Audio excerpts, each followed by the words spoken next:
नमस्कार, India voice के खास बुलेटिन देवभूमि समाचार में आप सभी का स्वागत। मैं हूं आपके साथ सुचित्रा और बुलेटिन की शुरुआत एक खुशखबरी के साथ करेंगे, जहां केदारनाथ धाम के दर्शन करने वालों के लिए एक बड़ी खुशखबरी लेकर आए हैं।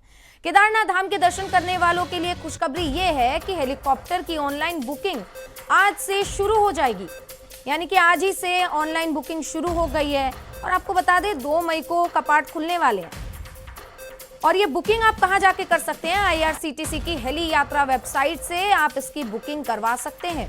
तो 2 मई से केदारनाथ धाम यात्रा के लिए आप आज से हेली यात्रा की बुकिंग करवा सकते हैं।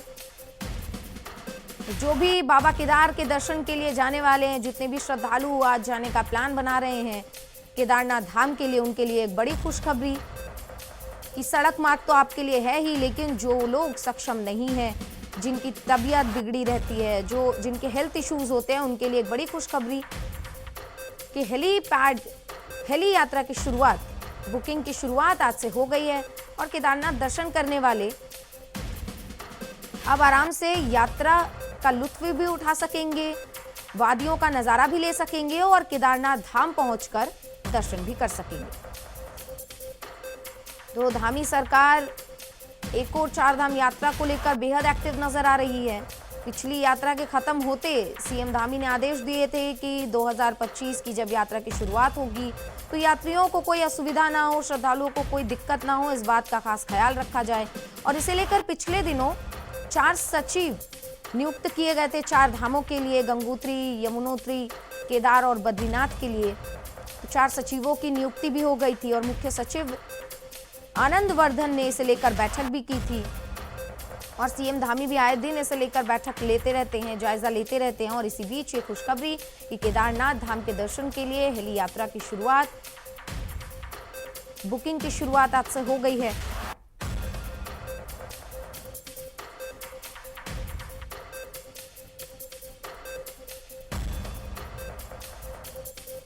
वहीं सरकार की तरफ से तमाम तैयारियां पूरी कर ली गई हैं। प्रशासन लगातार यात्रा सुचारू रूप से चलाने के लिए और यात्रा को लेकर तमाम जानकारियां प्रशासन की ओर से शेयर की गई हैं और जानकारी दी गई है कि यात्रा को लेकर 2025 की 4 धाम यात्रा को लेकर तमाम तैयारियां प्रशासन ने पूरी कर ली हैं। चाहे वो होटल स्टे हो, खाना हो या सड़क मार्ग से जुड़ी कोई भी व्यवस्था हो, तमाम तैयारियां पूरी कर ली गई हैं। और इसी बीच आज से आईआरसीटीसी की हेली यात्रा वेबसाइट से केदारनाथ के लिए ये बुकिंग शुरू हो गई है। तो यात्रियों के लिए, जो श्रद्धालु इस बार 4 धाम यात्रा पे जाने वाले हैं या केदारनाथ धाम की यात्रा पे जाने वाले हैं, केदारनाथ के दर्शन के लिए जाने वाले हैं, उनके लिए एक बड़ी खुशखबरी।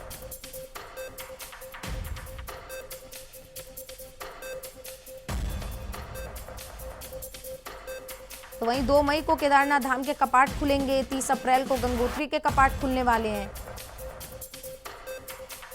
और सुबह सुबह ही केदारनाथ धाम का कपाट 2 मई को खुल जाएगा। और इसके बाद से श्रद्धालुओं का तांता केदारनाथ में हमेशा लगा होता है और इस बार ज्यादा भीड़, यानी कि ज्यादा श्रद्धालु के पहुंचने की संभावना है। इसे लेकर सरकार ने तमाम तैयारियां पूरी कर ली हैं।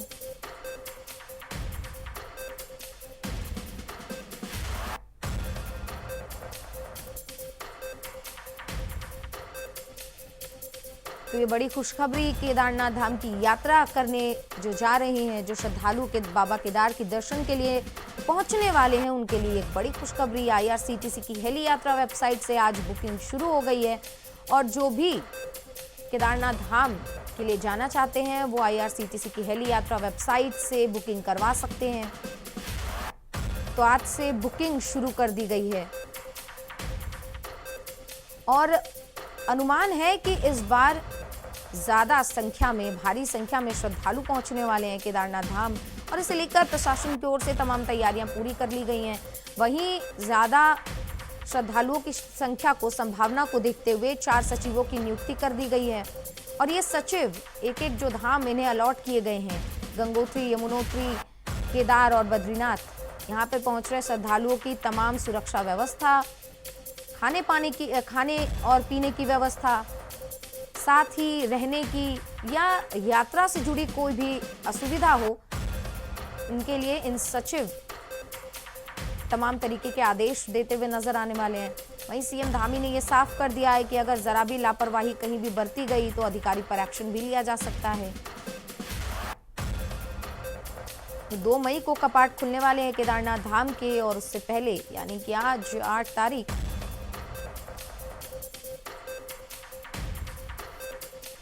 और अब केदारनाथ धाम के लिए हेलीकॉप्टर की ऑनलाइन बुकिंग जो है वो आज से शुरू हो गई है।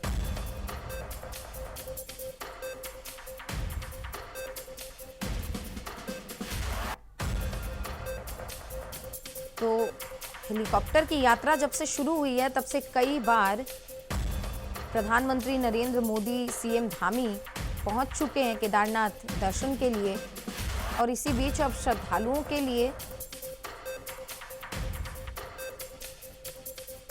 हेलीकॉप्टर की यात्रा अब सुगम और काफी सुविधाजनक, और इसकी ऑनलाइन बुकिंग आज से शुरू हो गई है। वहीं आप ये बुकिंग IRCTC की हेली यात्रा वेबसाइट से करवा पाएंगे। देख सकते हैं आपकी कितनी भारी संख्या में केदारनाथ धाम श्रद्धालु दर्शन के लिए जाते हैं। और इस खबर पर तमाम जानकारी के साथ हमारे सहयोगी अभय कैंतुरा हमारे साथ जुड़ गए हैं। अभय, आज से हेलीकॉप्टर यात्रा की ऑनलाइन बुकिंग शुरू हो गई है, क्या कुछ अपडेट है? कितनी बुकिंग्स अब तक आ चुकी हैं और क्या प्राइसिंग की गई है इसे लेकर? देखिए, इस बार ये कह सकते हैं कि चार धाम यात्रा को लेकर जब बड़ा उत्साह श्रद्धालुओं में यहाँ पर देखने को मिल रहा है। पहले जब ये कह सकते हैं कि जो ऑनलाइन बुकिंग यहाँ पर शुरू की गई थी, जैसे केदारनाथ धाम के लिए, चारों धामों के लिए, उसमें अभी तक ये कह सकते हैं कि 25 लाख से ज़्यादा श्रद्धालु चार धाम यात्रा के लिए बुकिंग यहाँ पर कर चुका है। आज से ये कह सकते हैं कि केदारनाथ धाम के लिए जो हेली सेवा शुरू होती है उसके लिए ऑनलाइन बुकिंग यहाँ पर शुरू हो जाएगी, और अब से ये प्रक्रिया शुरू हो गई। और ये समझा जा सकता है कि शाम तक जो आंकड़ा यहाँ पर बुकिंग का देखने को मिलेगा वो उत्साहजनक यहाँ पर आंकड़ा कहा जा सकता है, क्योंकि लगातार चार धाम यात्रा में आने वाले श्रद्धालुओं की बुकिंग यहाँ पर हो रही है। और इस बार ये कह सकते हैं कि इस ऑनलाइन बुकिंग में किसी तरीके का फर्जीवाड़ा यहाँ पर ना हो, ज़्यादा श्रद्धालुओं को किसी तरीके की परेशानी ना हो, उसके लिए लगातार जो ऑनलाइन बुकिंग है उसको एक बेहतर मैनेजमेंट के तहत यहाँ पर करने का काम यहाँ पर किया जा रहा है। सबसे बड़ी बात यह है कि रेलवे की जो साइट है उसी साइट से ऑनलाइन बुकिंग यहाँ पर हेली सेवा की यहाँ पर होगी, उसके अलावा कोई दूसरा विकल्प यहाँ पर बुकिंग के लिए नहीं रखा गया। तो ऐसे में श्रद्धालुओं को भी जागरूक करने का काम पर्यटन विभाग की तरफ से यहाँ पर किया जा रहा है, ताकि किसी भी प्रकार से किसी पर कोई भी श्रद्धालु फर्जी वेबसाइट के झांसे में आकर यहाँ पर अपने बुकिंग को गंवाने का काम न करें। इसीलिए लगातार जागरूकता कराई है। साथ ही ये कह सकते हैं कि इस बार जो किराया होगा वो पिछली बार की तरह ही किराया यहाँ पर होगा, उसमें मात्र ये कह सकते हैं कि कुछ चीज़ों में बढ़ोतरी यहाँ पर की गई है, और ये बढ़ोतरी मामूली स्तर की यहाँ पर कही जा सकती है। लेकिन जिन 9 कंपनियों को टेंडर यहाँ पर दिया जाएगा उसको लेकर ये कह सकते हैं कि प्रशासन भी अलर्ट मोड पर है, और लगातार जो बुकिंग से जो काउंटर्स है उसकी निगरानी करने का काम यहाँ पर किया जा रहा है। जी ठीक है। अभय, जैसे कि हेलीकॉप्टर की यात्रा करने वाले लोगों के लिए बहुत बड़ी खुशखबरी आज गवर्नमेंट की तरफ से दी गई है, लेकिन ज़रा ये बताइए कि दर्शकों को हेलीकॉप्टर की यात्रा कहाँ से शुरू होने वाली है, कहाँ पर जाकर ये हेलीकॉप्टर की यात्रा शुरू होगी और कहाँ तक? क्योंकि बीच रास्ते में और एकदम केदारनाथ तक नहीं पहुँचती है, कहीं उसका एक हेलीपैड बना होता है, तो कहाँ से कहाँ तक की ये यात्रा होने वाली है? देखिए, आज से केदारनाथ धाम के लिए जो हेली सेवा उसकी बुकिंग यहाँ पर प्रारंभ हुई है। 3 स्थानों पर यहाँ पर बुकिंग होती है, जिसमें आप कह सकते हैं कि सिरसी जो केदारनाथ धाम से पहले यानी गुप्त काशी से पहले जो स्थान पड़ता है सिरसी का, वहाँ से हेलीपैड वहाँ पर है, वहाँ से बुकिंग की जा सकती है। वहाँ से चार धाम केदारनाथ धाम के लिए हेली सेवा शुरू होती है। फाटा, वहाँ से भी केदारनाथ धाम के लिए बुकिंग शुरू होती है। गुप्त काशी से भी केदारनाथ धाम के लिए यहाँ पर बुकिंग होती है। इन्हीं 3 जो हेलीपैड्स हैं, इन्हीं 3 हेलीपैडों से 9 कंपनियों के लगातार हेलीकॉप्टर्स वहां पर अपनी सेवाएं देते हैं, जो केदारनाथ धाम में श्रद्धालुओं को पहुंचाने का काम यहां पर करते हैं। रेलवे की जो साइट है IRCTC, उस साइट से इसकी बुकिंग यहां पर होती है, और यहीं से जैसे ही श्रद्धालु वहां पर पहुंचेंगे तो अपनी बुकिंग के हिसाब से वो हेली सेवाओं का उपयोग यहाँ पर कर सकते हैं, केदारनाथ धाम पहुँच सकते हैं। और सबसे बड़ी बात है कि इस बार ये कह सकते हैं कि जिला प्रशासन और पर्यटन विभाग दोनों ही मिलकर इन चीज़ों की निगरानी यहाँ पर कर रहे हैं कि किसी भी प्रकार से कोई इस हेली सेवाओं में कोई फर्जीवाड़ा देखने को ना मिले। ये कहा जा सकता है कि जो बुकिंग्स के जो काउंटर है उसमें 80% बुकिंग्स ऑनलाइन के माध्यम से यहाँ पर होगी और 20% जो बुकिंग होगी वो जिला प्रशासन के अधीन यहाँ पर रहेगी, जिसकी निगरानी जिला अधिकारी के माध्यम से यहाँ पर होगी। यानी कोई अगर इमरजेंसी होती है, कोई श्रद्धालु अगर आपातकाल में वहाँ पहुँचता है तो फिर उसको वहाँ पर जिला प्रशासन के माध्यम से बुकिंग्स देने का काम वहाँ पर किया जाएगा ताकि वो हेली सेवा का उपयोग वहाँ पर कर सके। इसके अलावा जो पैदल्स के लिए भी जो बुकिंग है, ये दूसरे सड़क वाहन से जो सड़क मार्ग की जो बुकिंग है उसके काउंटर भी हरिद्वार और ऋषिकेश में यहाँ पर ओपन रखे गए हैं, जिसमें 60% ऑनलाइन बुकिंग यहाँ पर की जा रही है, 40% ऑफलाइन बुकिंग यहाँ पर होगी। तो ये समझा जा सकता है कि चारधाम यात्रा को लेकर श्रद्धालुओं में उत्साह, उसी उत्साह को बरकरार रखने के लिए, उसमें श्रद्धालुओं की सुविधा का ध्यान रखने के लिए लगातार सरकार और प्रशासन यहाँ पर कार्रवाई कर रहा है। होने वाली है तो चारों धामों के लिए एक बार बुकिंग होगी या इंडिविजुअल, जैसे गंगोत्री के लिए अलग, यमुनोत्री के लिए अलग, ऐसे इंडिविजुअल बुकिंग्स है या एक साथ भी बुकिंग करवाने का कोई ऑप्शन है? नहीं, आप देखिए, आज ये समझा जा सकता है कि आज जो बुकिंग यहाँ पर हेली सेवा की हो रही है सिर्फ केदारनाथ धाम की हेली सेवा की बुकिंग यहाँ पर है। यानी जो लोग केदारनाथ धाम जाना चाहते हैं उन लोगों के लिए आज से बुकिंग्स यहाँ पर रखी गई है। बाकी अन्य जो धामों की जो बुकिंग्स है इसके लिए अलग अलग काउंटर्स हैं, उसके अलग चीज़ों पर देखा सकते हैं, लेकिन आज से केदारनाथ धाम के लिए बुकिंग यहाँ पर शुरू हो गई है।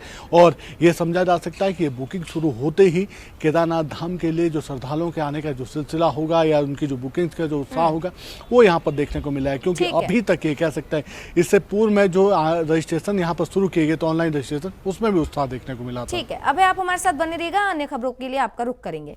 तो केदारनाथ धाम के लिए आज से हेलीकॉप्टर की जो यात्रा होने वाली है, सेवाएं जो होने वाली है, उसके लिए बुकिंग शुरू हो गई है। तो श्रद्धालुओं के लिए एक बड़ी खुशखबरी कि आज से बुकिंग शुरू हो गई और ये बुकिंग IRCTC की हेली यात्रा साइट से आप कर सकते हैं।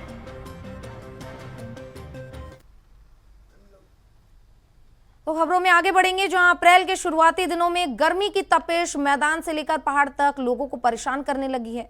हालांकि मंगलवार को प्रदेश के पर्वतीय इलाकों में मौसम बदलने की संभावना है, लेकिन मैदानी इलाकों में राहत के आसार कम है। मौसम विज्ञान केंद्र की ओर से जारी अनुमान के अनुसार आपको बता दें, उत्तरकाशी, चमोली और पिथौरागढ़ जिले के कुछ इलाकों में हल्की बारिश होने की संभावना जताई जा रही है, जबकि अन्य जिलों में मौसम शुष्क होने वाला है। आने वाले दिनों की बात करें तो पर्वतीय इलाकों में 11 अप्रैल तक मौसम बिगड़ने के आसार हैं और मौसम विभाग ने इसे लेकर क्या कुछ अलर्ट जारी किया है, क्या तमाम जानकारियां शेयर की है, इन सबके जानकारी के साथ हमारे सहयोगी अभय कैंतुरा हमारे साथ लगातार बने हुए हैं। अभय, उत्तराखंड में मौसम बदलने वाला है, लेकिन ये जो गर्मी की तपिश है वो पहाड़ के लोगों को भी परेशान कर रही है, इसे लेकर मौसम विभाग ने क्या कुछ कहा है?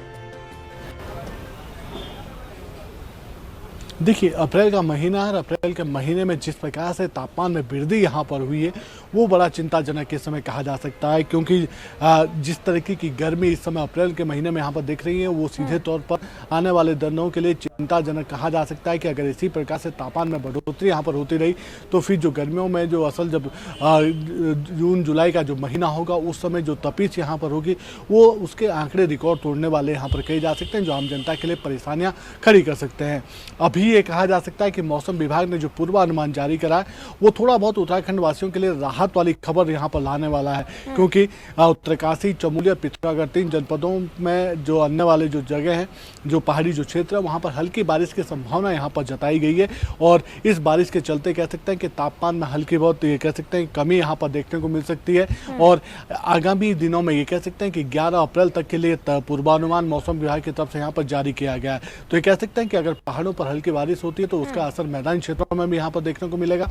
जो तापमान लगातार बढ़ रहा है उस तापमान में थोड़ी बहुत कमी यहाँ पर देखने को मिलेगी, जो आम जनता के लिए राहत वाली खबर कही जा सकती है। क्योंकि अप्रैल के महीने में ये कह सकते हैं कि 35 डिग्री से ज़्यादा का तापमान अब तक उत्तराखंड के विभिन्न शहरों में यहाँ पर रिकॉर्ड किया गया। राजधानी देहरादून में भी 35 से ज़्यादा तापमान, यहाँ पर 35 डिग्री से ज़्यादा का तापमान यहाँ पर पिछले 24 घंटे में रिकॉर्ड किया गया है। और ये सिर्फ शुरुआत यहाँ पर कही जा सकती है कि जिस प्रकार से जलवायु परिवर्तन यहाँ पर देखने को मिल रहा है, जो मौसम में परिवर्तन यहाँ पर देखने को मिला है, बारिश का जो चक्र था वो चक्र बदलता हुआ नजर आ रहा है। तो उसके चलते ये कह सकते हैं कि जो गर्मी की जो तपिश है वो इस बार ज़्यादा देखने को मिल सकती है। इसीलिए लोगों को पहले से ही सावधान रहने के लिए यहाँ पर कहा जा रहा है ताकि उचित उपाय कर सके।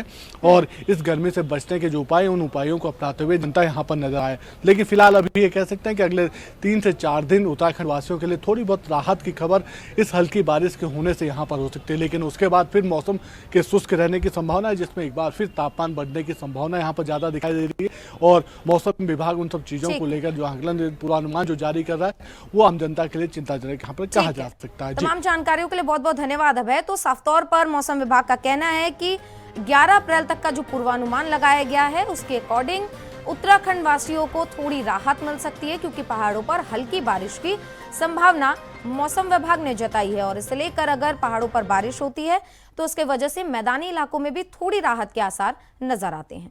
तो खबरों में आगे बढ़ेंगे, जहां रुड़की में पुलिस को चकमा देकर बदमाश फरार हो गया।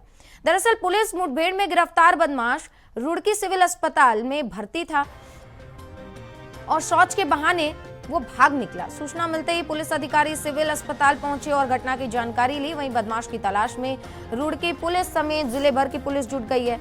बता दें कि भगवानपुर पुलिस ने सोमवार की रात बहादुरपुर गांव के पास एक बाइक सवार 2 संदिग्ध को रोकने की कोशिश की थी।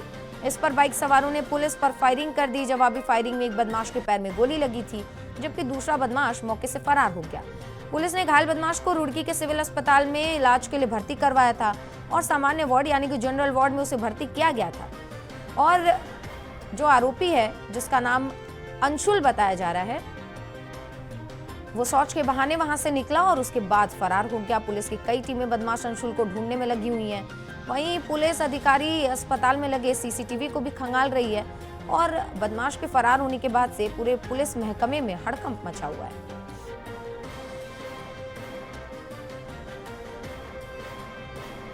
तो पुलिस की नाक के नीचे से एक बदमाश फरार हो जाता है और पूरे पुलिस महकमे को उसकी खबर बाद में लगती है।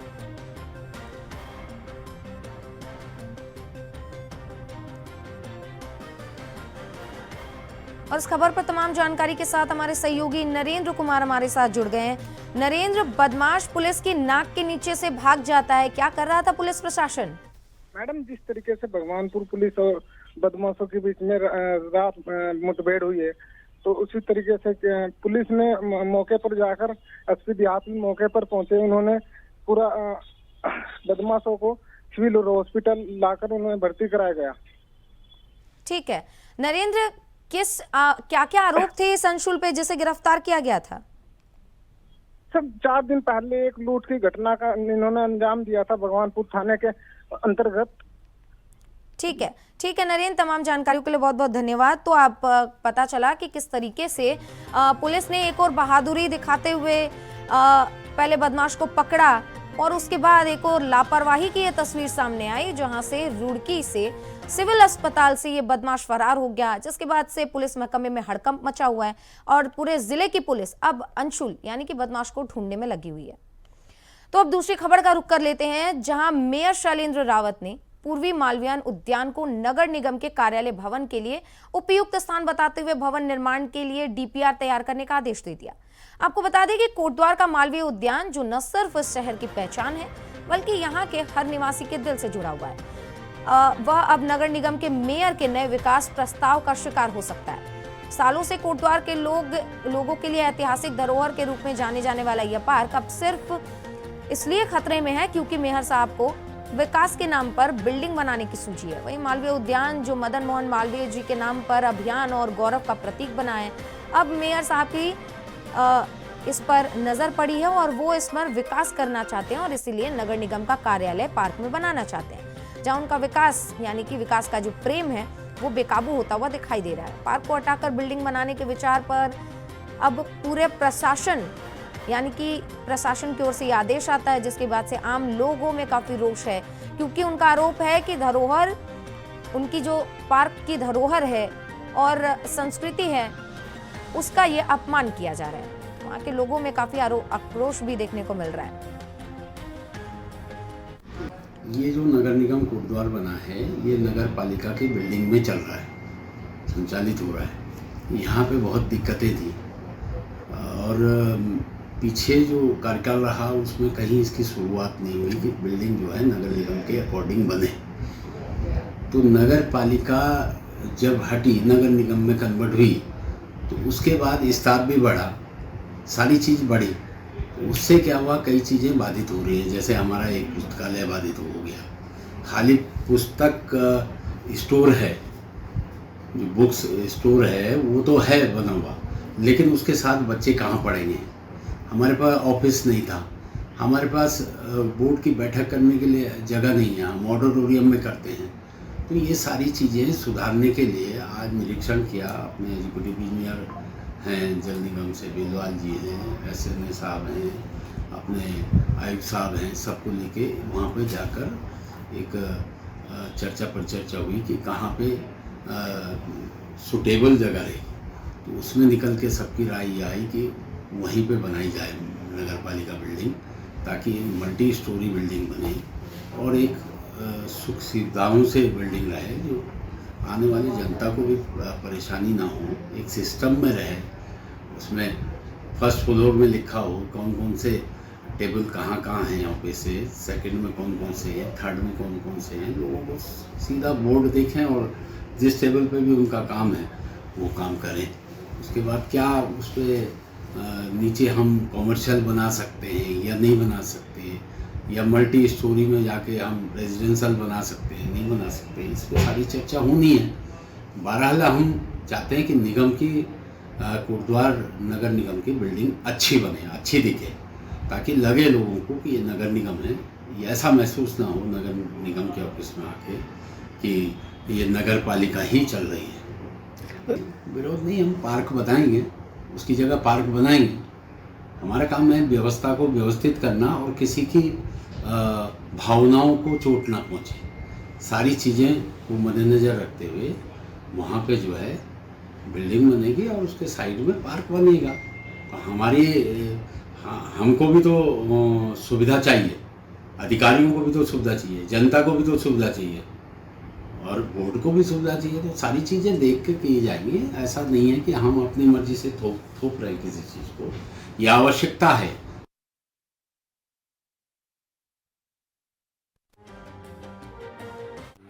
पार्कों की जो पार्क है उनकी स्थिति बेहाल है और हमारे महामना मदन मोहन मालवीय जी सभी के आदर्श हैं और उनके अब कुछ ही महापुरुषों के कुछ उनके नाम से अवशेष चीज़ें जैसे कि लोग नाम रख देते हैं। अब कुछ पार्क बचे हैं, कुछ ऐसी धरोहर बची हैं, तो नगर निगम मेयर साहब इस पर DPR ला रहे हैं, तो अच्छी बात है। पुरानी बिल्डिंग को, क्योंकि उनके पास इतना बड़ा स्पेस है, पुरानी बिल्डिंग को डिमोलिश करके उसी पे मल्टीपर्पज़ बिल्डिंग बन सकती है, कई मंजिला इमारत बन सकती है। आजकल टेक्निक भी ऐसी है, लेकिन पार्कों को ना समाप्त किया जाए।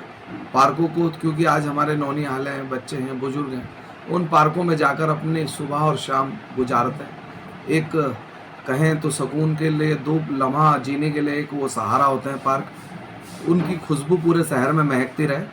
तो मेरा तो यही निवेदन है कि कम से कम पार्कों को समाप्त ना किया जाए और अन्य बहुत संसाधन है जिनसे हम अपना स्ट्रक्चर बढ़ा सकते हैं। कोई जानकारी दे दूं, नगर पालिका, नगर पंचायत और नगर निगम भूमि के मैनेजर होते हैं, मालिक नहीं होते। बोर्ड में प्रस्ताव पास होने के बाद भी वो बिल्डिंग नहीं बना सकते जब तक राज्य की सरकार, राज्यपाल या DM उनको नहीं करेगा, जब तक वो NOC नहीं देगा तब तक उस पर बिल्डिंग नहीं। पहली बात। दूसरी बात, अगर ऐसा कोई प्लान नगर निगम का है तो वो बहुत खराब बात है, क्योंकि देश के महान नायक मालवीय जी के नाम से मालवीय उद्यान पूर्वी और मालवीय उद्यान पश्चिम है, और अगर पूर्वी मालवीय उद्यान पर कोई बिल्डिंग बनेगी तो उससे पश्चिमी वाला जो हिस्सा है वो भी प्रभावित होगा, क्योंकि वहाँ पर राष्ट्रीय राजमार्ग है।